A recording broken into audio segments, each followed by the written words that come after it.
Hi everyone, welcome to Cheltenham Chat episode 6. This will be the last episode before New Year, so I'd like to wish you all a very happy and healthy 2026. I hope you've had winners over the festive period. This will cover some of the races from last week and then the races on Boxing Day and on the 27th of December, the 28th, 29th, 30th, and the rest of next week will probably be done either next Friday or next Sunday, certainly not next Saturday. Did you have a winning Christmas then? I actually did, for a change, although I got a kick in the teeth today when I should have won quite a lot more. And it went a bit pear-shaped, and we'll talk about that in the episode. There is a lot to talk about. That King George was a great finish, but it was awful slowly ran, and it was basically like they finished a flat race. Amazing what's happened in the Supreme Market, with two of the horses near the top of the market both falling over the past couple of days. And we'll just get in and we'll just talk about all of it. My view, of course, no one to bounce off, so try to make it as entertaining as possible. But like as we were talking about with Jamie Hernandez, we're actually in talks with Night Nurse at the moment about sponsoring the show, because we won't get any bookies here because we're trying to beat them. They don't sponsor shows like that. But we'll get right into it. We'll talk about all the horses, my view, how they're on, what I think, and where they go from here.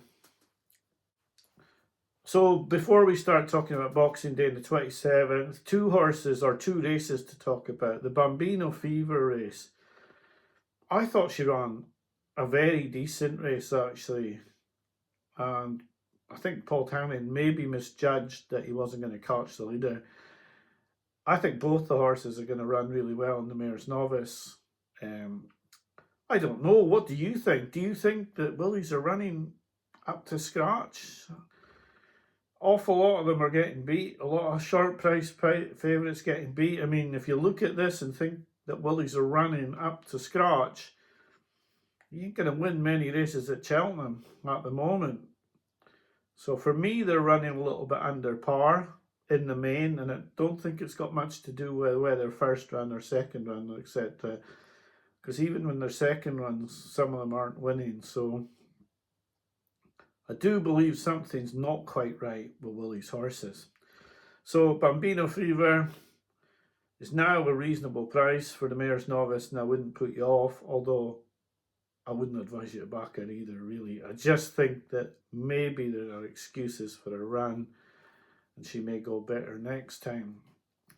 Now, Honesty Policy in the long walk, or I think it was a long walk, it's one of those races at Ascot anyway.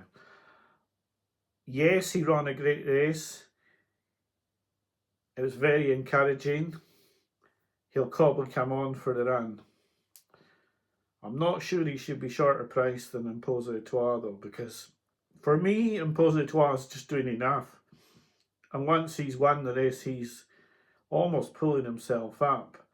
I don't think he's doing a tap for Nico once he goes past the leader. And that's the second time he's not won by far, but he's won, and he's gone really well in his races.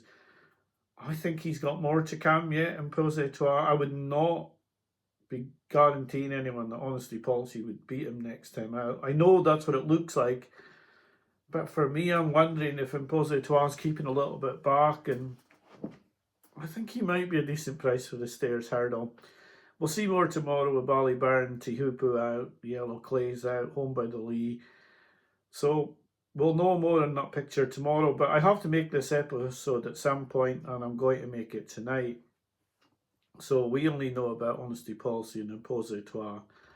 I wouldn't think anything else in this race would win a Stayers now. I think we can possibly say that Potter's Charm isn't quite good enough. But I like the chances of Imposé Trois myself. I thought that run was very decent, and I would stick with him, even though Honesty Policy does have a lot of improvement. I liked Impositoire in this race. On to Boxing Day, and we'll start at Leopardstown with Alkairos.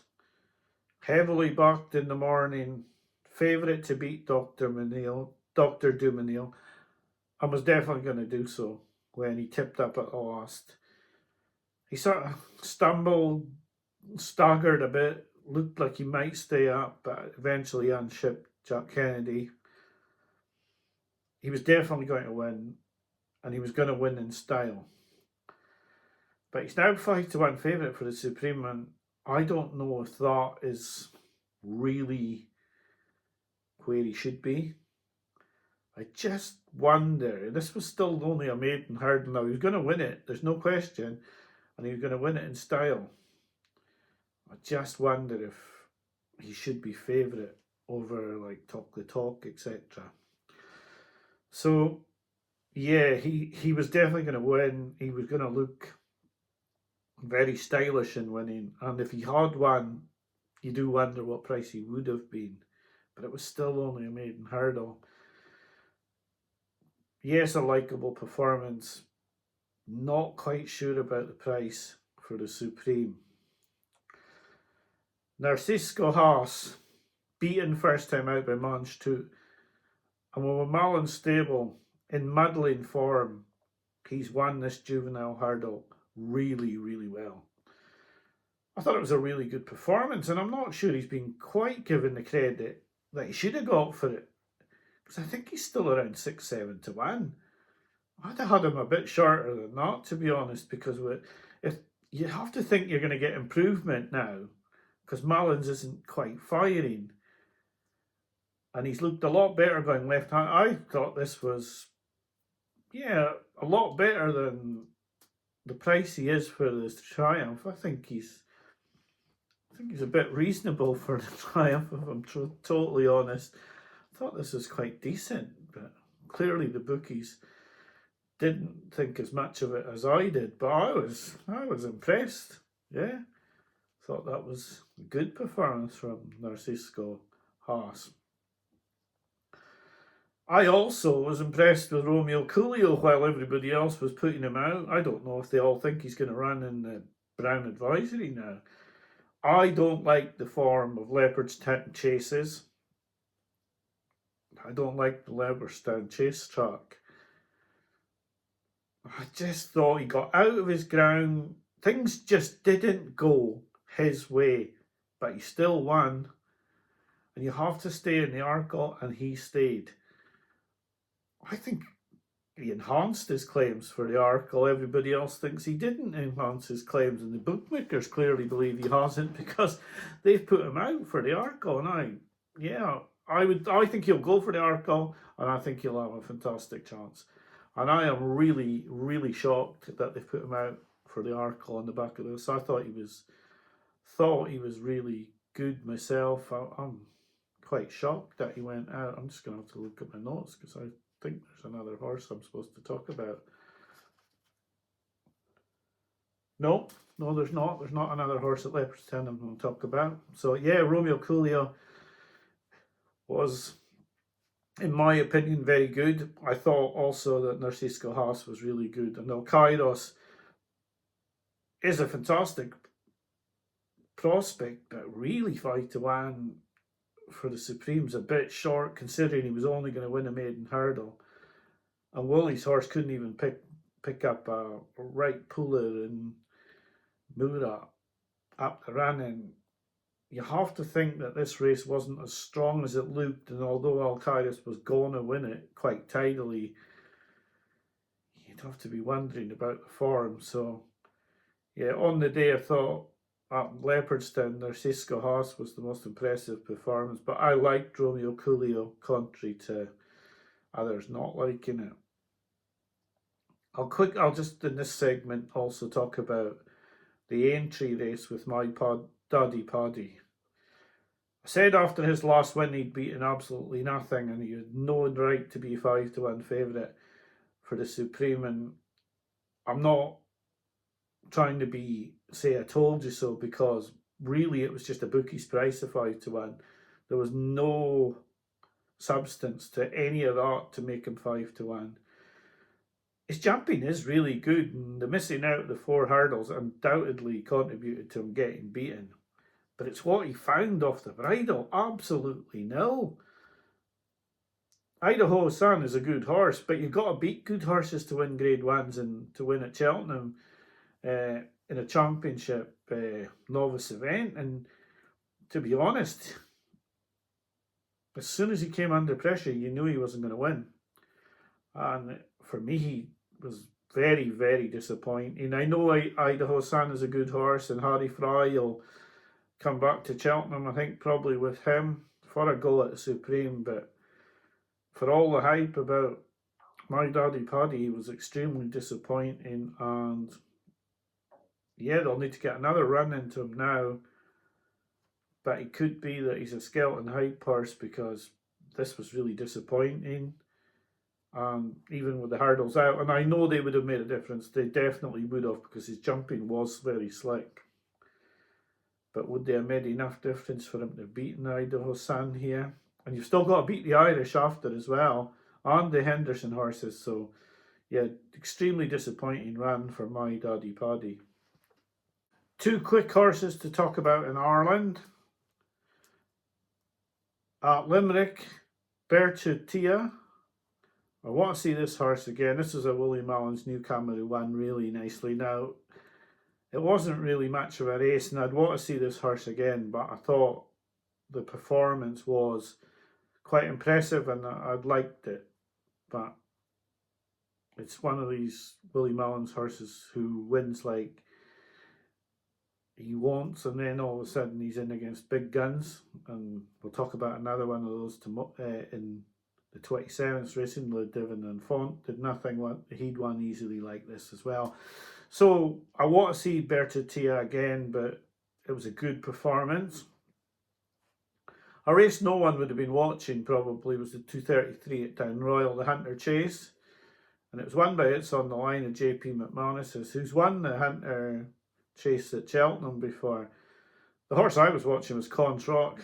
Questionable ride, and I have to say, he was weaving all over the track. He was on the inside at one point, and then when It's on the Line came outside, he drifted right back out onto the outside of the track. I think he was definitely not on the good part of the ground on the inside. Consrock would also have hated the ground. It was not anywhere near heavy enough for him, and I would give him another chance. Like I say, this horse is very ground dependent, so you can't back him for the festival unless it's going to be heavy ground. So that's going to be a waiting game for that. And he didn't get his heavy ground here. He didn't look half as good on the ground as he had in his previous wins. So just a watching brief on Consrock, but I don't think he was seen to best effect in his defeat yesterday. On to Kempton. Joe Donnelly had a double. Kitzbühel Hell jumped him silly in the Cape Star, just brilliant. His jumping won him the race. He was never in any doubt, never in any question that he was going to win. His jumping, any time they came near him, he'd pull out extra lengths over the jumps. I thought he won with a lot of authority. We'll see his opposition tomorrow in Final Demand, races against Jimmy Desoy. Wendigo ran like a real stare in this race, never looking happy, but eventually flew into second when it was all over. You could see that he was going to run on into second as well, but he was never going to get to the winner. And I think he'd be outpaced in the Browns and then run on like this into third or fourth. A good run from Wendigo, but this was not enough of a stamina test, and he was outpaced over his fences and then stayed on well. The King George brought me great joy, I have to say. I put a bet off quite a long time ago on the Jukebox Man at 16-1. And I never really thought he would win yesterday. When the field became apparent, I thought he wasn't quite up to the class of Gaelic Warrior, Factor File and Django Bay. in the event, it's been very slowly run and turned into a dash, and he's done really well to get back up. I have to say, I was cursing halfway up the run that Bambridge was going to win, because I'd actually had a slightly smaller bet at a better price than Gaelic Warrior in a related double, and I thought, oh, Bambridge is going to beat both the only two bets I'd had, and luckily the jukebox man's got back up, saved my skin, and a great result for them. Now, if you put all these in the gold cap or give me a free bet, I wouldn't know who to back, because this didn't really show you enough, because it wasn't run fast enough. That's my opinion on the race. I think you would need to see a faster run race, but if someone gave me a free bet, I think the horse that was probably most inconvenienced by everything was probably Gaelic Warrior, because he needs a little bit softer ground, and I think in a gold cap I would back Gaelic Warrior. But yeah, it was a little bit muddling. It doesn't really matter when you've got the winner and you've been paid out. But on this race, trying to analyse it is very difficult, because I don't think these four horses are really that close together. But because of the pace of the race, they have been. And I don't think you can draw a lot of conclusions from a race like this. And so I will happily pocket my winnings, walk away, and judge these horses on what they've done before, because I don't think you can really say that there's Gaelic Warrior, the Jukebox Man, Bambridge and Jangle Bay are really within a length of each other. I think there's a lot more to it than that. Now for my star of Christmas. You'd think it would be Jukebox Man, when he's won me quite a lot of money, but oh, he's delighted. Now, I am not Nicky's biggest fan. I mean, you look back 2-3 years ago, I used to just slate Nicky for, he'd say every horse he had was a rocket, every horse he trained was, you know, good enough to win on the flat, etc., etc. You know what Nicky's like, but he's been bashed a lot lately, and I think he's changed a little bit as well. He doesn't talk his horses up quite as much. I'm starting to quite like Nicky a little bit now, and I'm delighted to see that he's got a lot of horses at Cheltenham that can have a really good chance. For me, he's still the best trainer in Britain, above Skelton. I know he hasn't got the horses, like the amount of horses, but he's the master for me. I mean, I can still remember when See You Then was winning champion hurdles. I don't like Nicky, some of the things Nicky did, you know, etc. But he's got bashed. He's been kicked around a lot over Constitution Hill, who I love. I love Constitution Hill. I know he can't jump anymore, but I thought he was a brilliant, brilliant horse. And I still think he's probably at home better than Sir GINO, and that's why they're lost as to what to do. But I have to say, I was just delighted when Sir GINO did this. He was absolutely superb. People are knocking the form already. Oh, it's only Golden Ace. Well, he was going to beat Golden Ace easier. He beat Golden Ace easier yesterday than if the New Lion had beaten her, he was going to. And he's beating her easier than Stateman was going to as well. Because Stateman was stopping. He was going to beat her, but he wasn't going to beat her as easy as Sir GINO beat him. And Sir GINO beat her after a year off the track, and she was race fit and giving £7, and she was beat all ends up, 2 fences, 2 hurdles from home. This was brilliant. He was really good. Now, he may well not make the festival. He hasn't made the festival in his first 2 seasons. He is a very, very fragile horse, but he's good. He's really good. I loved him. Yeah, and you know, I hope that Nicky can win the Supreme. I've had the bet on Act of Innocence. I loved Old Park Star. He's got Lulamba for the Arkle. Imagine those two have won and Sir GINO romps in. I think Nicky would be quite entitled to really stick the boot into a lot of people who've given him a lot of stick over the past 2 years. I'm not saying one as one of his critics a few years ago, but I'd love to see Nicky really come back I've said already, I think he's the best trainer in Britain. You give him a good horse, he'll do the job. I know people will say that about Nichols, etc., but for me, you look at what he's done with Old Park Star, Octave Innocence, the way he's taken the Lamba forward, Sir GINO forward, you know, the horses he's trained in the past to win champion hurdles like Binocular and Punjabi, etc. Sprinter Sacra, Altior, etc., etc., etc. Nicky is the master, even though he's not well liked. But I think the kicking he's had over the past couple of years, I'd love to see Nicky just ram it to people now that he's back and that he's got some good horses. And I think Sir GINO could be the one to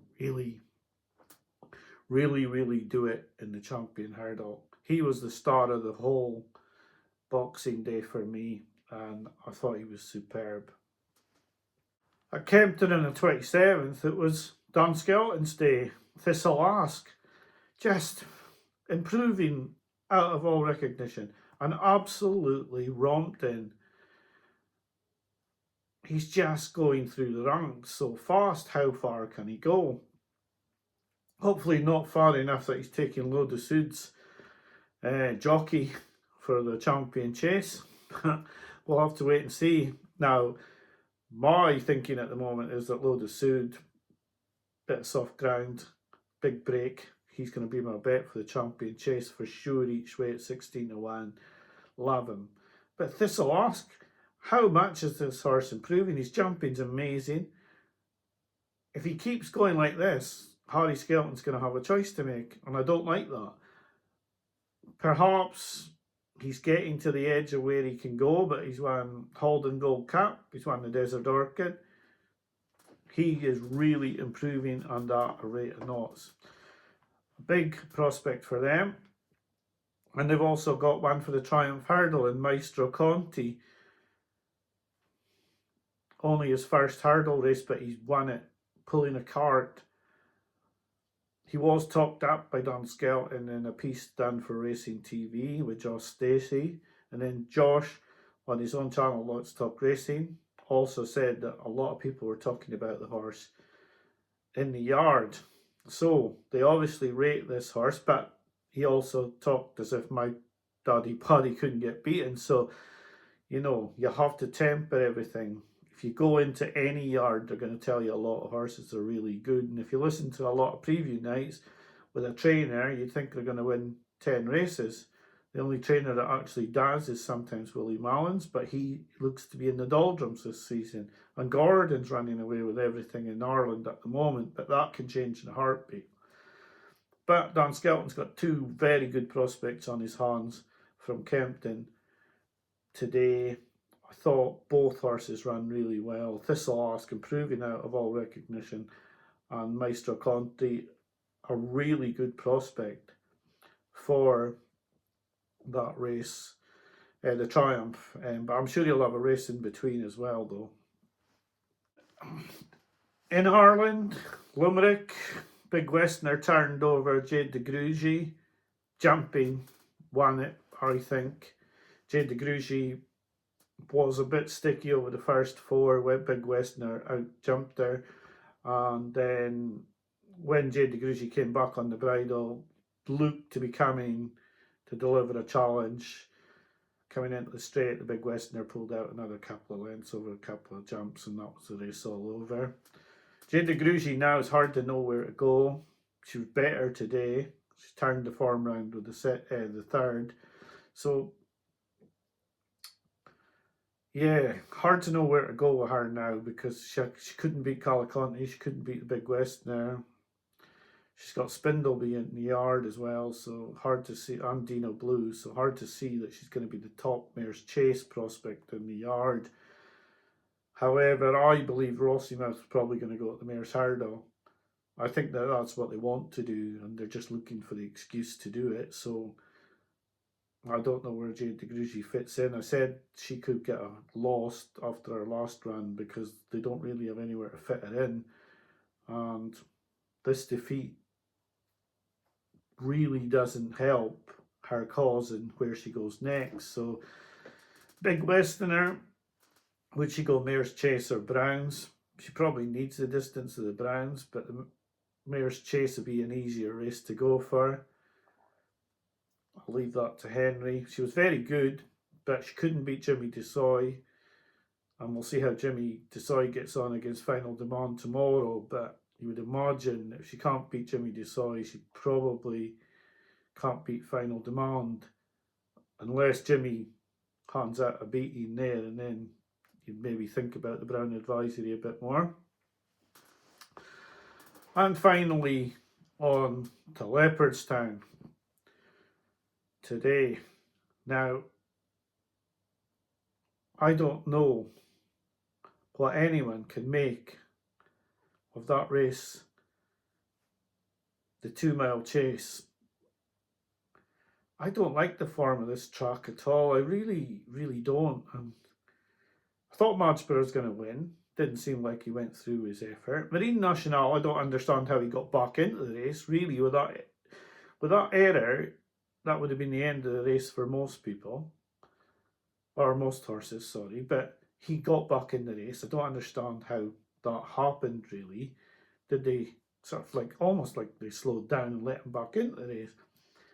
Solness has got great form around this track, so it was no surprise that he won, although you'd have thought Marine National was going to take him once he got to him.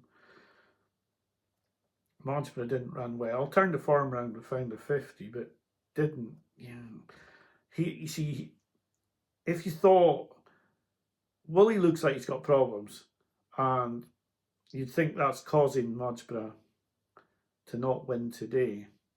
Because he didn't really make a lot of mistakes like he had the last time. But I don't know, difficult to work out Marchborough really.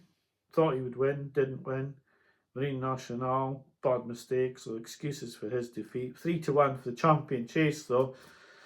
Not sure I could take that on a horse that definitely needs better ground.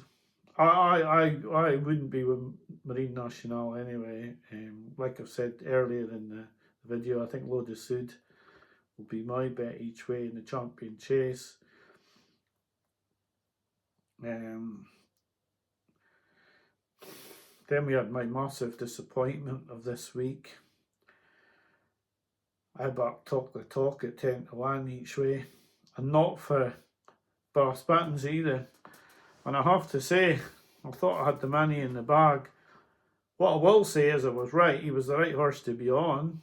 Just a shame about the stumble at the last, and the loss of my winnings went with it. I think he would have won, and this was a grade 1, and that's why the El Kairos 5-1 price, when you look at Talk of Talk at 10-1, you sort of think, surely that's where you would be going. I don't know. I mean, what do you think? Would you go with El Kairos at 5-1 or Talk the Talk at 10-1? You know, putting into account that El Kairos would have won easier, I think, but this was a grade 1. That was a main hurdle against good horses, admittedly, but yeah, I'm not sure how you weigh that up. For me, I don't know quite how I'd weigh that up. So I don't know. But Talk the Talk's a bigger price as well, almost double the price of El Kairos. So yeah, I was looking for prices today for Talk the Talk to win today and to win the Supreme. That would have been a tearful experience if I'd put it on, because I was thinking I'd get about 100-1 with it being 5-1 today, but it doesn't matter now because tipped up at the last. Sorry. Yeah. So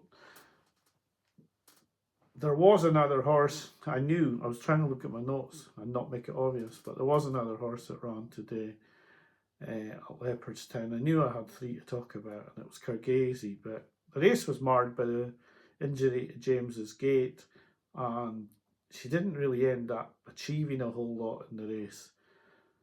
But she was good. I think she'd only go to the Arkle if Kopik de Board didn't make it. But I think she'd have a good chance if she did go, because getting £7, being a county hurdle when they're in a Triumph hurdle second, you know, you couldn't write her off. But would they send her here if Kopech's fit? Then she'd go second string. So a difficult conundrum, really, to solve. But she was very good today, Kyrgyzstan, and she did all she could do. But like I say, our main rival's out the race and fatally injured in a fall, so hard to know what she achieved. Just realised when I was trying to see about the other horse I needed to talk about, I talked plenty about Talk the Talk falling at the last, but I didn't talk about the winner, Scarlet Hissel. I didn't think that Scarlet Hissel was going to win, and although a good horse, I'm not sure I'd back him for the Supreme. There was a lot of disappointments in here, mainly Mallin's horses. Le Divan and Font ran terrible. Love Me Tender wasn't very good either. You'd have to think they're sort of under a cloud a little bit at the moment. Scarlet Hissel was good, but for me, Talk the Talk was going to win. And that's why I didn't really talk about Scarlet Hissel and the rest of the runners, because for me it was all about Talk in the race, even though he wasn't actually the winner. I think he was. You can have moral winners all you want. You don't get paid out on them, and I know that because I never got paid out today. Not that I'm bitter. Well, I am actually bitter. Yeah, disappointing. That was a disappointing race.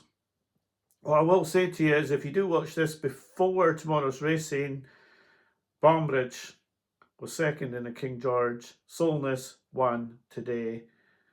Talk the Talk probably would have won a Grade 1 today. So Joseph O'Brien's horses in the Grade 1s are running really well, and he has Home by the Lee running tomorrow, and Home by the Lee has won this race before, and I know he's against Tehupu and against Ballyburn, but this is his patch.